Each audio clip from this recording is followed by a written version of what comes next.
پیارے دوستو، حضرت ابراہیم علیہ السلام وہ پیغمبر تھے جن سے اللہ تعالیٰ نے بڑی بڑی قربانیاں لی۔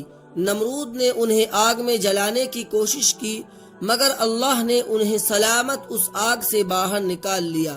جب حضرت ابراہیم اپنے گھر واپس لوٹے تو ان کے والد نے ان سے کہا، اے ابراہیم، اگر تم اپنے اللہ کو نہیں چھوڑتے تو میرے گھر سے نکل جاؤ۔ حضرت ابراہیم علیہ السلام نے بنا کسی شکوے کے اپنا گھر چھوڑ دیا اور مصر کی جانب روانہ ہو گئے۔ جب مصر کے بادشاہ کو یقین ہو گیا کہ ابراہیم اللہ کے نبی ہے تو اس نے اپنی بیٹی حضرت ہاجرہ کا نکاح ابراہیم سے کر دیا۔ اس کے بعد حضرت ابراہیم اپنی بیوی ہاجرہ کو لے کر فلسطین چلے گئے اور وہیں رہنے لگے۔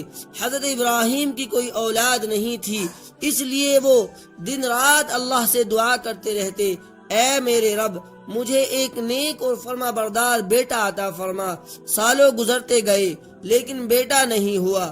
عمر بھی ڈھلتی چلی گئی مگر دل میں امید باقی رہی۔ 84 سال کی عمر میں بھی وہ اللہ سے یہی التجا کرتے رہے، اے اللہ، میں تیری رحمت سے مایوس نہیں ہوں، مجھے ایک بیٹا عطا کر جو بڑھاپے میں میرا سہارا بنے۔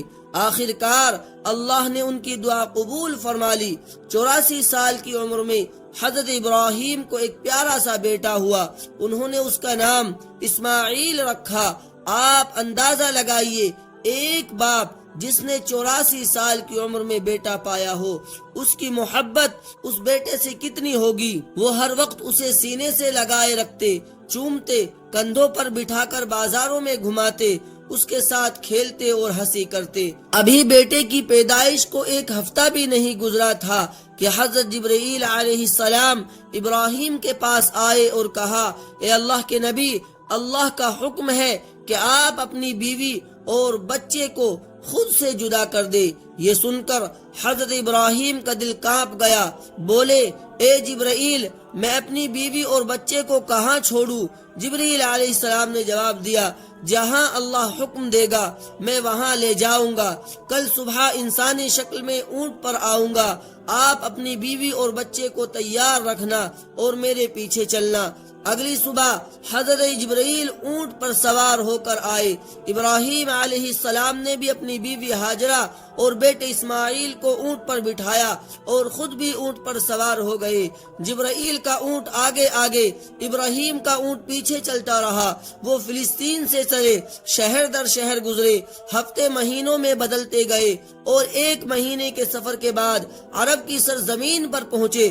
اس وقت عرب ویران تھا، نہ کوئی انسان نہ پرندہ۔ جبرائیل کا اونٹ کالے سنسان پہاڑوں کے درمیان چلتا رہا۔ 4 اونچے پہاڑوں کے بیچ ایک وادی میں پہنچے جہاں آج کعبہ موجود ہے، لیکن اس وقت وہاں دور دور تک کوئی نہیں تھا۔ جبرائیل نے اونٹ روکا اور کہا، اے ابراہیم، اللہ کا حکم ہے کہ آپ اپنی بیوی اور بیٹے کو یہیں اتار دے اور خود واپس چلے جائے۔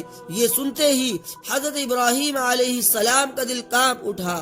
وہ وہی ابراہیم تھے جو آگ میں پھینکے جانے پر بھی خاموش کھڑے رہے اور صرف اتنا کہا تھا، میرا رب میرے لیے کافی ہے۔ مگر آج جب جبرائیل علیہ السلام نے انہیں کہا کہ اپنی بیوی اور بچے کو اس سنسان جگہ پر چھوڑ دو تو ابراہیم علیہ السلام بے چین ہو اٹھے، بولے، اے جبرائیل، یہ تم کیا کہہ رہے ہو؟ یہاں تو نہ پانی ہے نہ کھانا، میرے بیوی اور بچے یہاں کیسے زندہ رہیں گے؟ جبرائیل علیہ السلام نے جواب دیا، اے اللہ کے نبی، یہی اللہ کا حکم ہے، آپ انہیں یہیں چھوڑ دیجئے اور فلسطین لوٹ جائیے۔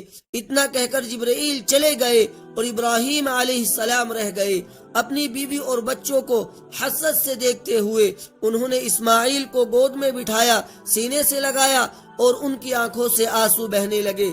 شاید دل میں یہ خیال آیا ہو کہ میں اب اس بچے سے جدا ہو رہا ہوں، پتہ نہیں پھر کبھی اسے دیکھ پاؤں گا بھی یا نہیں۔ انہوں نے جلدی سے لکڑیاں اکٹھی کر کے ایک جھونپڑی سی بنائی اور اپنی بیوی اور بچے کو اس میں بٹھا کر فلسطین کو چل دیے۔